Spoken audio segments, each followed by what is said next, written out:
Live from WTVO Rockford and your home team.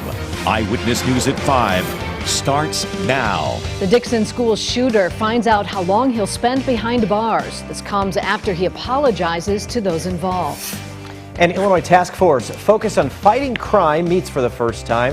There are already conflicting ideas on how to improve public safety. Plus, lawmakers discuss a potential railway merger currently under review. Good evening, I'm Mimi Murphy. And I'm Eric Wilson.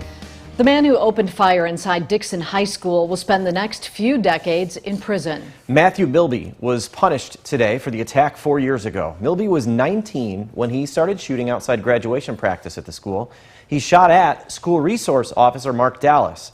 Officer Dallas returned fire and hit Milby. A judge ruled Milby not fit for trial in both 2018 and 2019. Milby pled guilty earlier this year to aggravated discharge of a firearm toward a police officer and aggravated discharge of a firearm in a school. At today's sentencing hearing, he apologized for his actions. My actions on May 16, 2018 were wrong, and I'm here to take responsibility for what I did. I understand how my actions have impacted Officer Dallas, Mr. McKay, my classmates, and their parents and the community. Milby got 30 years for shooting at Officer Dallas and 30 years for shooting at teacher Andrew McKay. Both men read statements before the sentencing. Officer Dallas says the only reason no one was hurt was because of the training he and the department had. So I am not the reason that the kids at Dixon High School survived.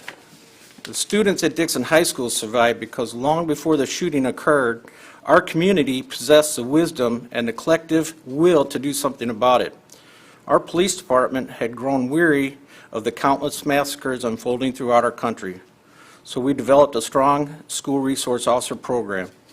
And then we trained, and we trained, and we trained some more. For years before this happened, our entire local law enforcement community was training for May 16, 2018. For years before he walked into Dixon High School with an Uzi, our entire law enforcement community was getting ready for Matthew Milby.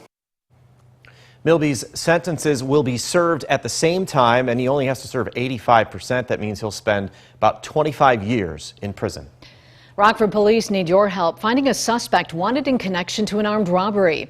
Last Tuesday night, officers were called to the Quality Resale at Northtown Mall on Riverside. This is the man they're looking for. Cameras at the store caught these images of the thief. You can see the person was wearing a mask and gloves. Investigators say the suspect was armed. It's not known if he got away with anything. If you have any information, call Rockford Police or Crime Stoppers. The woman accused of pushing her 3-year-old nephew off of Navy Pier has been charged with first-degree murder. A judge upgraded 34-year-old Victoria Moreno's charges at a bond hearing today after the boy died last week. Moreno had initially been charged with attempted murder and aggravated battery. Police say she watched for 30 minutes before authorities were able to rescue the child. She will be held without bail.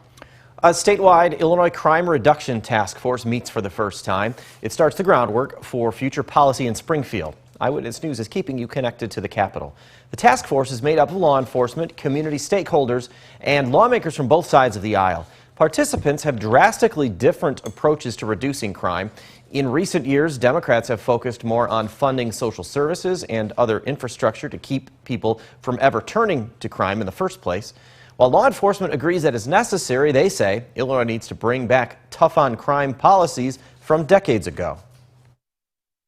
Back in the early 90s, there was a significant emphasis placed on mandatory minimums and tougher on crime policies. The over-incarceration and what the over-incarceration has done, frankly, to Black and brown families throughout this country, largely, certainly poor families. According to experts, data show the 1994 crime bill led to over-incarceration in the United States. Illinois lawmakers say federal officials don't have all the information they need to decide on a proposed merger of two major railroads. It would bring more freight trains through the northern Illinois area. If approved, the merger between Canadian Pacific and Kansas City Southern Railroads would create a massive rail system from Mexico to Canada.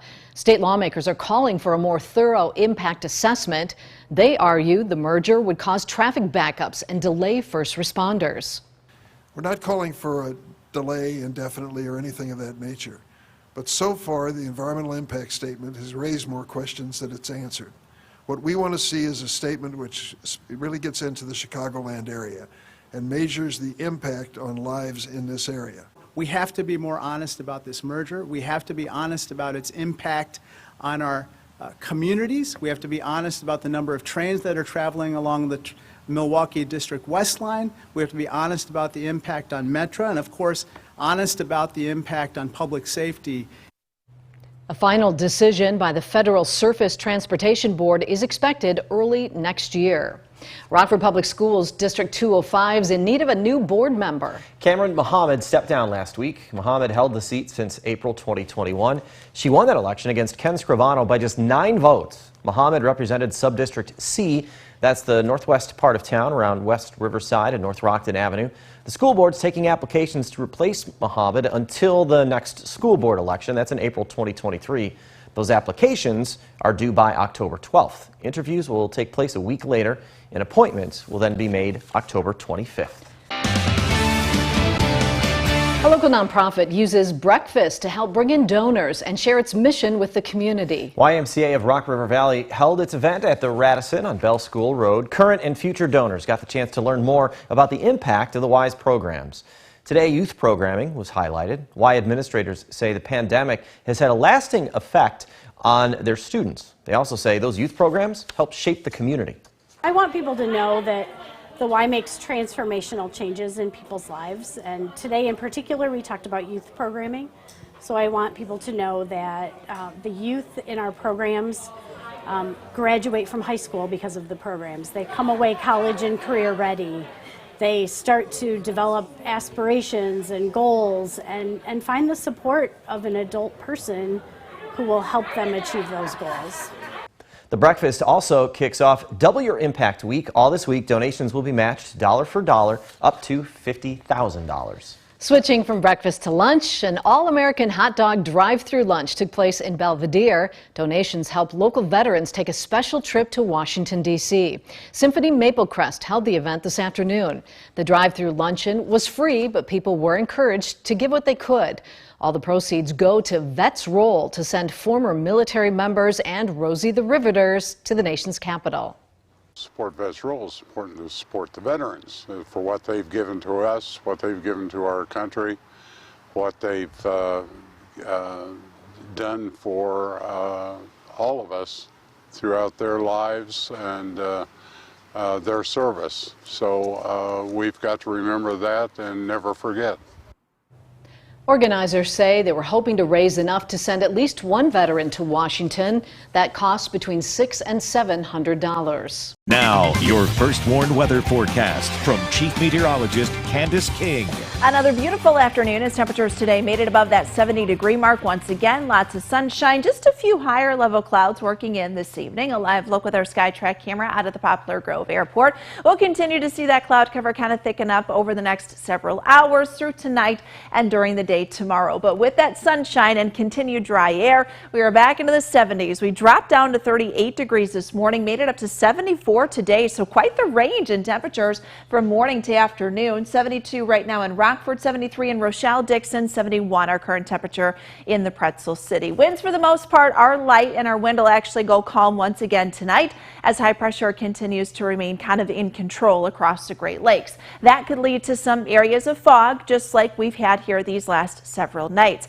Following tomorrow, following Thursday, we're going to get a quick drop in our temperatures Thursday night, Friday, Saturday. It will feel a lot cooler out there, even though we do see more sunshine for the afternoon Friday and then into Saturday. But just as quick as those numbers go down, they go right back up as we get a rise for the latter half of the weekend and potentially even going into next week, where we may even see temperatures come back close to 70, if not reaching the low 70s by early next week. Now, these big changes that we have this time of year, all in response to our changing jet stream, where fall season, spring season, these are typically referred to as the transition season. So what's happening in our atmosphere The winds in our jet stream, they are getting stronger. Remember, that wind is the dividing line between cold and warm air. So as we get into kind of these transition seasons, your cold is building more to the north, the warm is building a little further to the south, and it's a battleground. And what we get is an increase in that jet stream wind.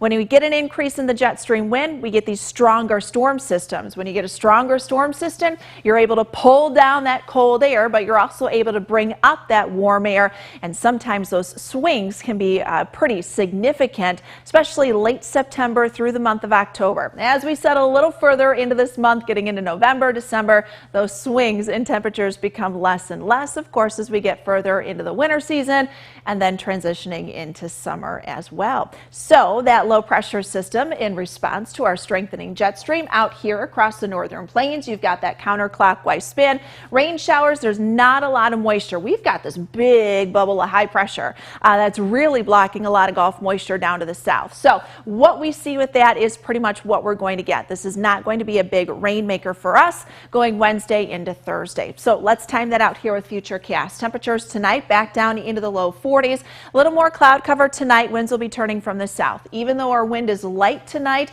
we had some dense fog in some spots this morning. I don't think we'll quite see that going into tomorrow morning, just because we've got that cloud cover. Last several nights we haven't had much in the way of cloud cover. Clouds will increase during the afternoon tomorrow, so we lose some of the sunshine. Most of the day is going to be dry. Temperatures are back into the low 70s. 3-4 o'clock, there may be a sprinkle or two to the west of us.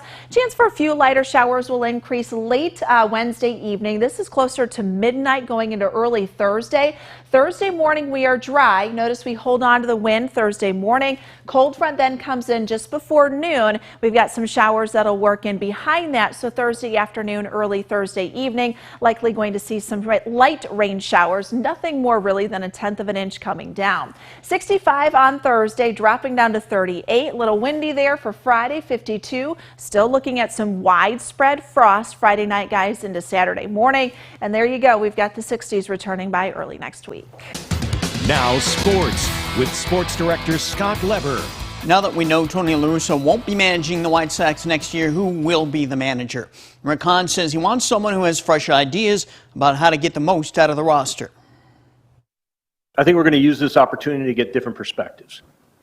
It's a new way of looking at things, a little different from those that have been, a little more insular to the organization. We're sitting here on day 0 or day 1, let's say, of this search, so you have sort of aspirational goals for what you are looking for.